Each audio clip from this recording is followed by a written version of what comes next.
186th episode! We haven't done one of these in like 6 to 8 months. So today's topic is the Cinq 5-way split 12-inch that came out on July 24th of 2020. Oh! Time has ravaged my good looks. So there is an insane amount of history behind this one. So we'll go back, I think, first and foremost to this. 8 Feet Under. So this is, as you may have noticed if you watched this or have this record, this double record, it's an 8-band compilation from, what is it, 4 different countries, and each country has 2 bands represented. This was originally supposed to be 8 Feet Under Vol.2. So there were other bands that were a part of this, which I will now discuss. So I don't remember which, if any of these bands actually got switched out. I think this was the plan. We were going to have France take up an entire side, either the A or B side, because you got 4 bands. You got Gien, you got Potence, you got Le 2 Minutes de la Haine, and you have Yarostan. So all 4 of those ended up, this is basically a French split with 1 Spanish band. So this Spanish band, or the Spanish band here is Tropical Iceland, but originally slated to be on this was Dre Affen. So Dre Affen has 2 songs that were supposed to be on here. I don't even think they've been released yet. So hopefully, I've been told that those are going to be coming out at some point, so that's fantastic. I will explain why they dropped in a little bit. So the other country that we were going to have was Australia. And what screamo band do you think of when you think Australia? Obviously, it's Blind Girls. So Blind Girls were supposed to be on this. It was at a really strange time for the band, right as Liam, one of the founding members, was kind of like getting out of the group. One, get out of here, you gremlin. So kind of just waiting for some songs. And after X amount of time, Liam came to me like, we can't do this. We're having trouble like writing material. We're trying to get the next LP ready, so we're gonna have to drop. And I was like, oh. And I forget what the other Australian band was. It was a longer titled one, but I remember having a really hard time getting that second Australian band. And when Blind Girls dropped, I was kind of like, I already know that I'm going to have, imagine if it was today. Oh my god, that would be so easy to find another Australian screamo band. Like, Carrington, get over here! Guild Surround, you want to join in? But at that time, I didn't really know anyone. This is with The World. I want to say it's The World something something something something was the name of the band name. Anyway, I came back and I was just like, I'm gonna make this just a one LP, because it's going to be a double LP, just a 1 12-inch 6-way split with Dre Affen and as the other Spanish band, and it would have been As Is. So Australia got axed for that reason. And then when I told Dre Affen that it was not going to be a double 12-inch, they pulled out. So that's why there's 5 songs, and it's weirdly uneven in that respect, because we had the other Spanish band, but they decided not to partake because it wasn't a double 12-inch. So that was a big bummer. I'm still really bummed by that. Also considering that I don't think those 2 songs have seen the light of day. Unless they were the ones that came on the Coma split, but I feel like the Coma split came out before this. I don't remember. Alright, let's talk about the actual release then. So, the art for this was done by my son, who at the time was only 5 years old. And this was his first attempt at art on, I believe it was a tablet. He's 10 now, and he's here to say a little something about it.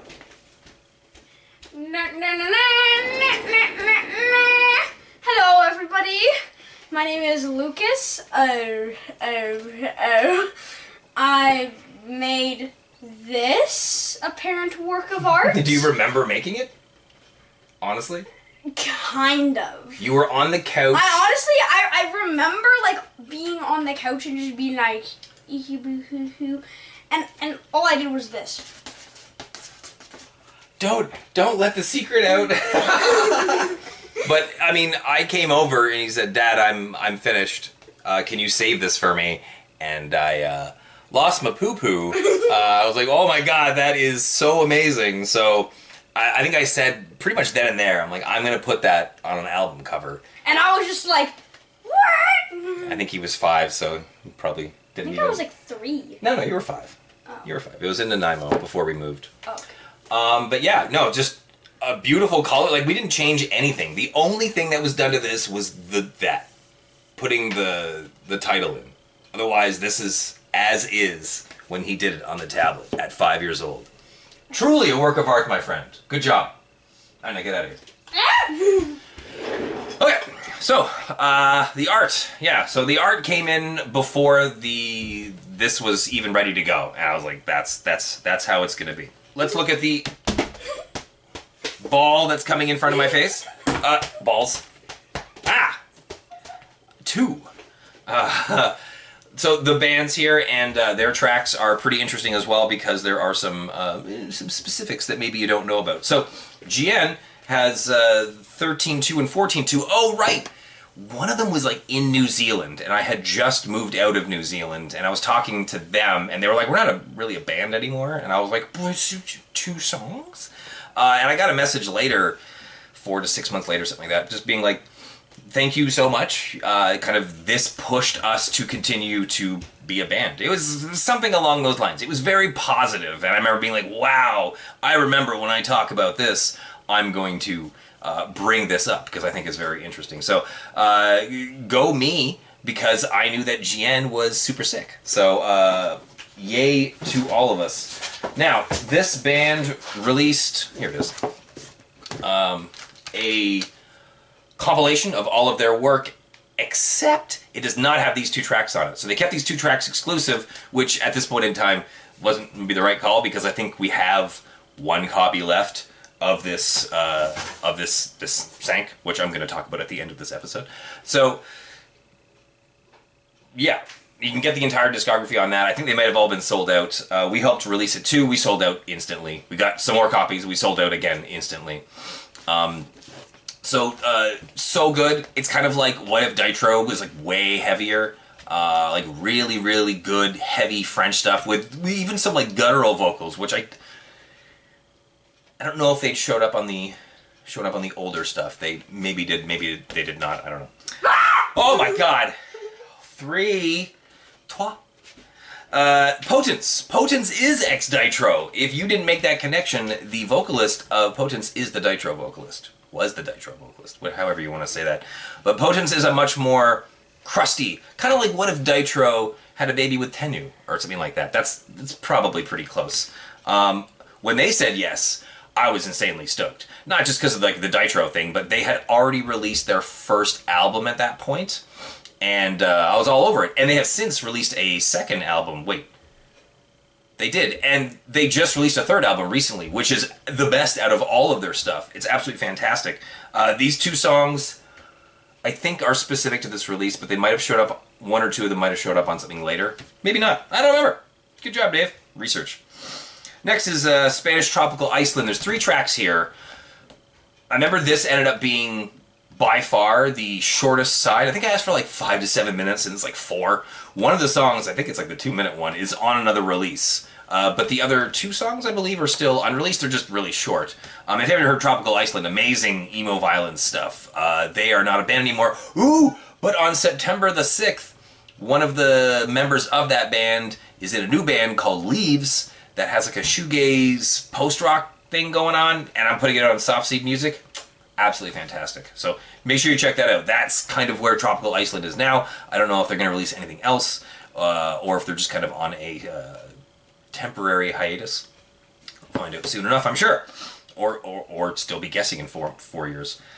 So the other band here is Les 2 Minutes de Haine, which I think is very important to talk about. So this was their last 2 tracks as a band. Now, you also might notice that the 2 song titles become one long sentence. And you may have also noticed that both of the songs that they put out on this are 5/28. I didn't know this until they told me, but the point of this is that they wrote 2 songs separately that could be combined into one song. So there's a video on YouTube out there. I'll probably use that as the one at the end of this episode, to let you hear what it sounds like. But there's a... Oh my god. Dinosaur 4, get out of here, you dino! And it's just such a cool concept, and it worked out really well because the songs are very interesting to listen to by themselves, but then you combine them and it creates this whole new beast. So cool. So I can't recommend checking that out enough. If you didn't know that little like information, that information is nowhere here. I don't think I posted it anywhere. I just posted it on YouTube at one point. So there's your really, really cool information. It's basically like 15 minutes worth of material here because you should listen to the 2 tracks separately and then the combined version just to see how they mix together. Oh, it's masterfully done. And a great way for the band to end their tenure as a band. Last track is almost like an outlier. It's Yarostan. Now, Yarostan recorded this song long time ago. I feel like it was like a year and a half kind of in the like a year and a half before this was released, or maybe even like longer than that, because they came out with an EP after this that I helped release on ZBR2, and it's like really screamy and stuff. This song is the post-rock song. It's 10 minutes long, is very sprawling, covers a lot of ground. It's really cool. There's like lots of different vocals. Definitely like if you're a completist for Yarostan, like you obviously need this because it's a very special, in my opinion, track for them. And it was really cool to be able to put it out. I think it takes up almost all of the B-side.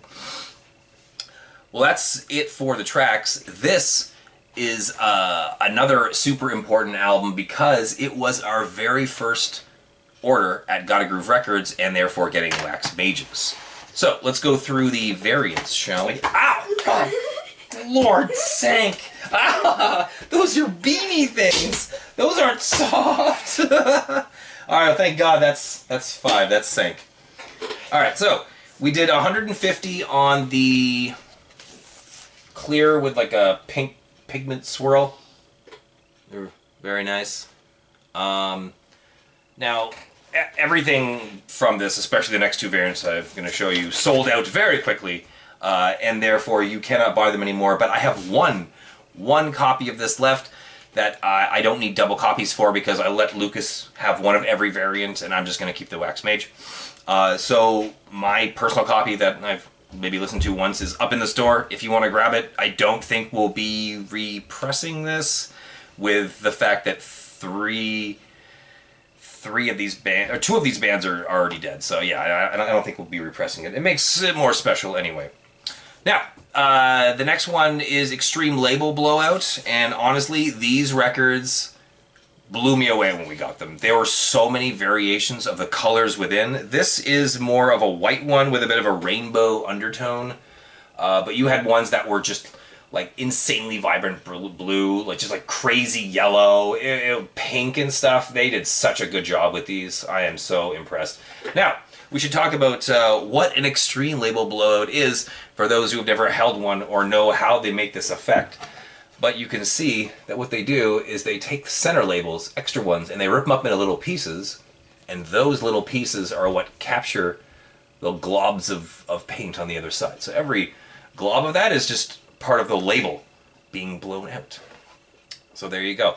These are amazing. And the fact that you can get a maximum of 50 in an order is very nice, because getting 25 of a variant is not really enough. Well, one can argue 50 isn't either when they're that nice, but... Alright, here's the moneymaker. Here is the very first Wax Mage that we did, and this was in the days before they had the Wax Mage labels. So this one has no Wax Mage label because they just didn't do them then. This is a monster. We called it the Pink Monster, and it fit the art to a T. It's just... it's so good. So good. Straight up. Good lord. So yeah, first Wax Mage that we ever did. Definitely made me get more of the Extreme Label Blowouts, and in the future, maybe if I were to examine something, I'll have an examination of the Extreme Label Blowout maybe coming up soon. I don't know, we'll see. So those are all the variants for that. There were no inserts, but I think it was Yarostan made some. They don't really have any additional information, but it is an insert. There is no denying. So I've got those. If you got any of the handmaids, you definitely did not get the insert that only came later on. I feel like maybe 2 months after it was released we got those, so I included those as well. Is there anything else? No. 8 Feet Under is dead. After we did Cinq, the next kind of like big split idea was the 6-way. So that ended up being Cube. I don't think there's any plans to do any kind of like special splits in that kind of capacity anymore. We also did the 5 7-inch series Meditations in Infinity. Meditations in Infinity? Meditations in Infinity? I don't even know what it's called. I don't remember. I'm sorry, Bobby. I'm sorry. Anyway, the next episode is going to be the 187th. It'll be Antarctica. So Christian from Mathcore Index's band that I knew about Mathcore for a very long time, like Mathcore Index. I knew about Christian, and then one day maybe it was Christian, posted like, oh, I was in this band and it's really good, and I checked it out and I was like, oh, this is so good. And then the rest is the Out Past the Rings that will be following this one. But it's good to be back. Good Lord, it took a long time. Lucas, say goodbye. Bye-bye,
I'm still here. I'm still here.